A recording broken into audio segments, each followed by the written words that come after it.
Trump's desert diplomacy. Well, viewers, with fighter jets overhead and golden carpets rolled out, Donald Trump touched down in Riyadh to kick off a high-stakes four-day tour of the Middle East. First, it's going to be the Kingdom of Saudi Arabia, followed by Qatar and the UAE.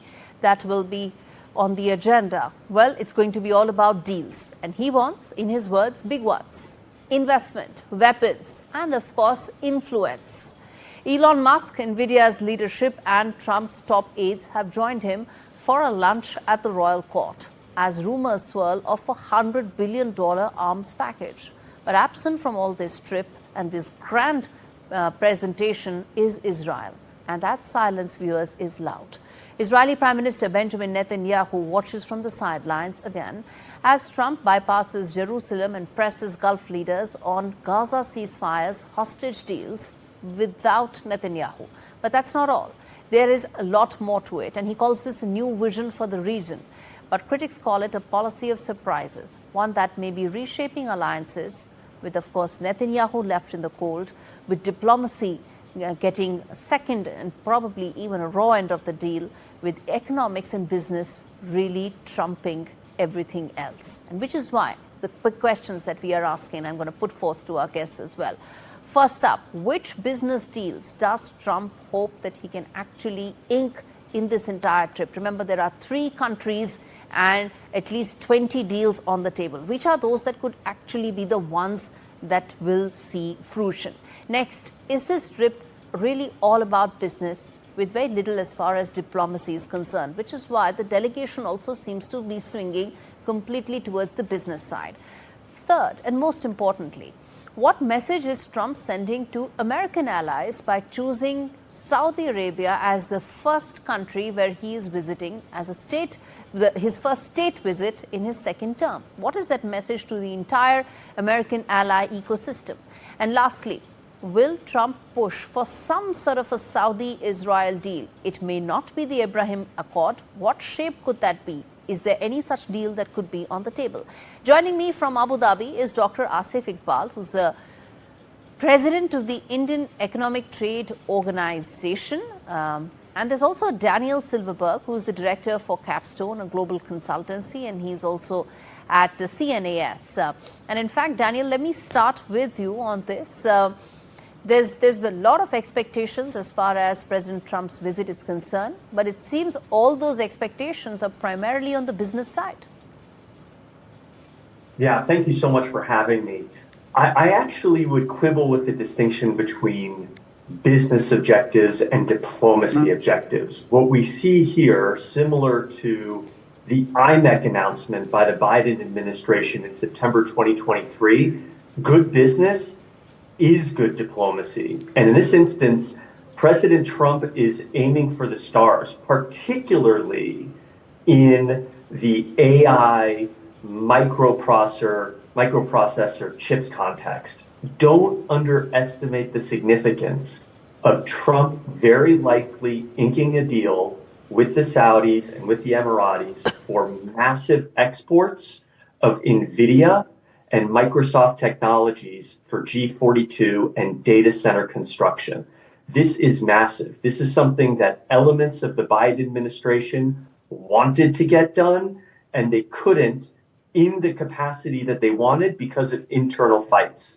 President Trump is going to get that done. It is great for American business. It is driven primarily by a desire to get China out of the region. That is an animating principle from the Biden administration, continuing through the Trump administration.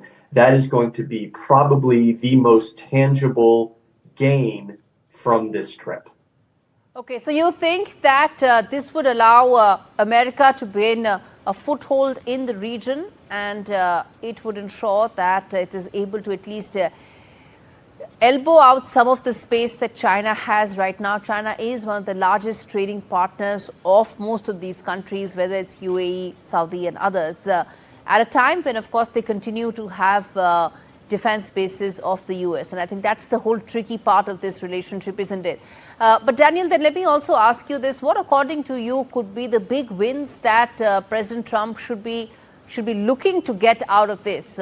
It could be across the board, but what, according to you, could be those big 3 wins that he would like when he goes back to his domestic audience? Sure. First, let me be clear. Trump has already achieved a victory of sorts by going to Saudi and UAE and cementing this relationship. And in my view, he is very much building on initiatives from the Biden administration. The Biden team essentially hammered out a normalization deal between the Saudis and Israel, and they also, based on public reporting, pretty much nailed down the details of a US-Saudi treaty. So Trump is really capitalizing on what the Biden team had started. But what victory here is going to look like is threefold. Number one, getting this CHIPS deal done. I'm confident it's going to be announced. And what that will do is tighten the connections in key technologies between the UAE and Saudi and the United States. They are going to be relying on US companies to drive G42 and data centers rather than the Chinese. That's first. Second, I do expect a number of defense deals to be inked. What those actually produce, that always remains a question. There's always a lot of hype around these announcements. Let's see what actually gets produced. Third, and this is most relevant for India and for key businesses in India and infrastructure. The one thing that President Trump has continued from the Biden administration is a passion for global infrastructure development. This is called the PGI. This is IMEC from September 2023. Expect major infrastructure deals ranging from critical minerals to Saudi and UAE investment in global infrastructure to again strengthen the US hand to combat Chinese economic influence in the region and around the world and further enhance partnerships with the United States. This is going to be IMEC, hopefully, on steroids. Okay, that's a very optimistic, positive note in terms of how to evaluate this. Dr. Asif, you want to come in there in terms of what could be the big business outcomes of this? Well, I believe that the outcome of this would be more of a personal, a business, family, a business intersect, which is in this Gulf tour for Trump. Considering the fact that he has left European countries, Canada, Mexico, but he's landing as an official for the first time in the Middle East, and the officials who are accompanying him and the delegation that is accompanying him consists of all the top industrialists and the top people who are into the economic diplomacy and who are playing a very important role. Like, for example, the Blackrock CEO is there, the White House, the crypto czar is there, the Northrop Grumman CEO is there, Lockheed Martin, they are there, and IBM is there. So we have all these people accompanying him, and we also have to see if Saudi Arabia is going to place an order for the F-35s or F-16. So that's something that is remaining. And also it shouldn't look like, it's a one-sided outward investment by the Saudi Arabia. They are looking at themselves as one of the world's topmost center for, arbitration and of these kind of peaceful dialogues that they are doing, and their ceasefire efforts, in putting together. And also the fact that Israel, the Abraham Accords did not include Saudi Arabia. So hopefully that could be one of the, discussions that Trump might be having. Okay, so let's see as to which of those actually turn out. Of course, there is the diplomatic side of it, the geopolitical side of it, and the economic side to it. There are some talks that President Trump may, in fact, hop across and also go to Istanbul for the Russia-Ukraine peace talks, if at all they happen. But I want to come back, Stephen, and ask you, Daniel, ask you about after Saudi Arabia, he then, of course, goes to Qatar, where it will be very important from the Hamas-Gaza point of view, the ceasefire discussion point of view. But how important and significant is the fact that he's not having a stopover at Tel Aviv?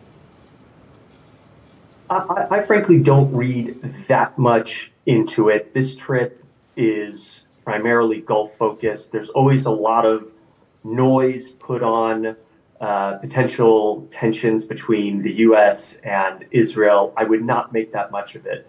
However, it does strike me as pretty clear that President Trump wants the Gaza war to be over. And this is where President Trump's interests and those of Prime Minister Netanyahu quite likely diverge. President Trump wants all of the hostages out. He wants a ceasefire reached.